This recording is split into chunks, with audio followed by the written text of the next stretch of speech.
Europe 1, historiquement vôtre avec Stéphane Bern. Tous les jours, vous le savez, historiquement vôtre vous raconte l'histoire sans se la raconter, avec Jean-Luc Lemoyne qui vient tout juste de mettre le point d'interrogation final à son quiz qui va suivre. Exactement, ça va être très gratiné aujourd'hui. Est-ce que vous voulez un petit indice sonore ? Allez, allons-y. Ça vous inspire quoi, ça ? fais-moi du pouce, Howard chérie. Carter et le tombeau de Toutankhamon. Écoutez, on est dans le cinéma.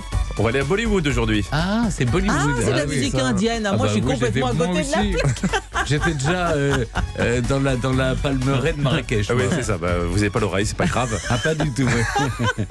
Mais avant cet affrontement, cher Jean-Luc, je vais lui laisser la parole à Clémentine Portier-Caselbach qui nous raconte des histoires dont elle seule a le secret.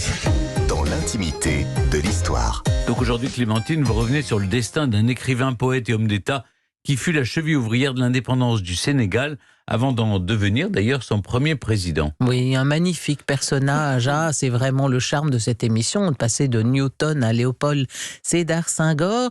Et Léopold Sédar Senghor, on peut se recueillir sur sa tombe dans un petit village côtier à une centaine de kilomètres de Dakar, un village qui s'appelle Joal. Alors, il est né ici à Joal, Léopold Sédar Senghor, en octobre 1906, dans une famille aisée et catholique qui l'envoie commencer ses études dans la mission catholique la plus proche. Et puis, comme c'est un élève extrêmement doué, il va ensuite au lycée de Dakar et il passe son bac. Déjà, c'est quand même assez exceptionnel. Il passe son bac brillamment grâce au français et au latin déjà.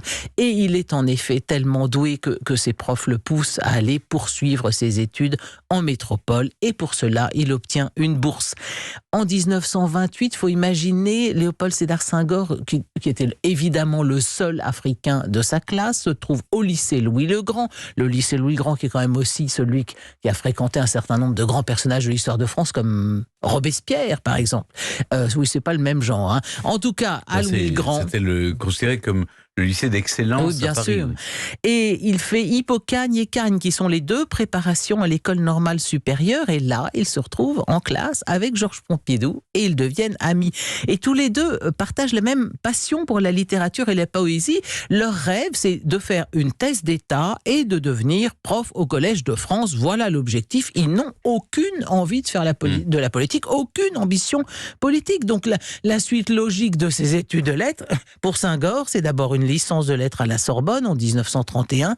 Et puis, chose admirable, déjà, 4 ans plus tard, en 1935, il est le premier Africain à réussir le concours de l'agrégation de grammaire. 1935. Alors, comme prévu, il devient, je le disais, prof de lettres, français, latin, grec, d'abord au lycée de Tours, puis au grand lycée de Saint-Maur, Marcelin Berthelot, et il continuera toute sa vie, pratiquement, il continuera à enseigner, il occupera la chaire de langue et civilisation.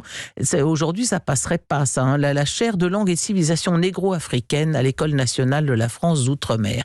Quant à la politique, qui va quand même finalement occuper une part immense de son existence, il disait lui-même y être entré complètement par hasard, parce qu'il était au Sénégal pour faire des recherches autour de sa thèse consacrée à la poésie orale sérère, et là, on vient lui proposer de se présenter au poste de second député représentant le Sénégal, parce qu'à ce moment-là, bien sûr, Léopold Sédar Senghor est français, le Sénégal est français.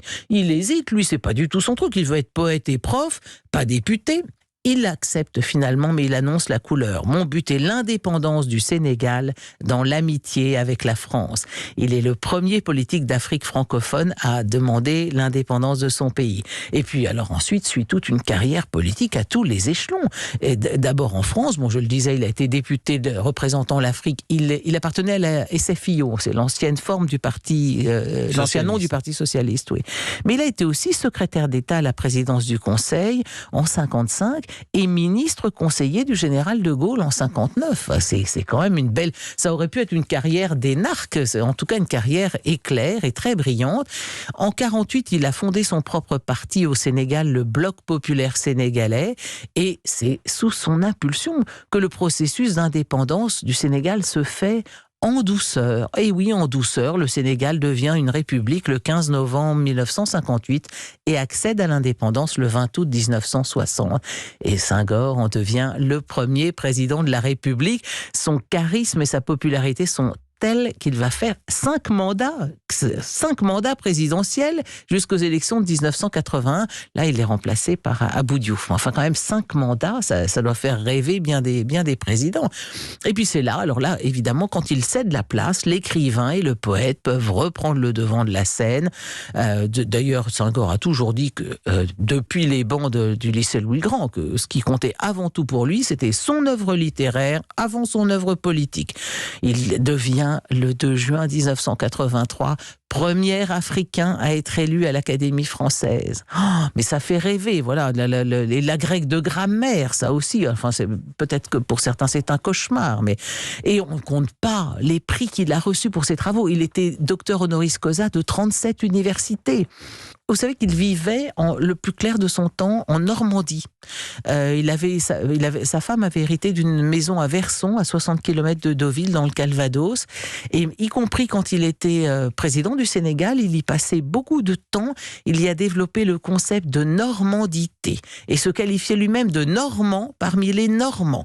Et à Verson, il y a une œuvre d'art qui lui rend hommage et qui s'intitule « Le baobab et le pommier ». C'est pas beau ça pour faire l'union des deux pays. Il aimait par-dessus tout la lumière de septembre en Normandie et il pensait qu'elle devait être proche de celle que l'on trouvait en arrivant au paradis. On espère qu'il n'a pas été déçu lorsque lui-même y est arrivé. Au moment de sa disparition, en décembre 2001, Jacques Chirac a exprimé sa tristesse en ces termes: « La poésie a perdu un maître, le Sénégal un homme d'État, l'Afrique un visionnaire et la France un ami. » Sur ce, amis français et sénégalais, Yabanyam Basouba. Bravo. Ce qui en Wolof veut dire allez en paix et à demain. Mais voilà, c'est ça. Mais allez en paix et à demain, juste avant le quiz, Vous avez c'est compris, généralement. Stéphane? Oui, bien sûr. Bien sûr, Allez en paix et à demain. On parle tous le Wolof. Et en plus, si vous voulez en savoir encore plus sur le président poète, je vous recommande, chers auditeurs, de lire la biographie de Léopold Sédar Senghor, signée Jean-Pierre Langelier, paru chez Perrin et qui vient de se voir distingué par le prix Guizot de l'Académie française. Ah, magnifique. Voilà. Merci Clémentine. Maintenant, je lâche, c'est-à-dire je contrôle plus rien. C'est Jean-Luc Lemoyne pour le quiz Born to be Alive. Europe 1. Historiquement vôtre.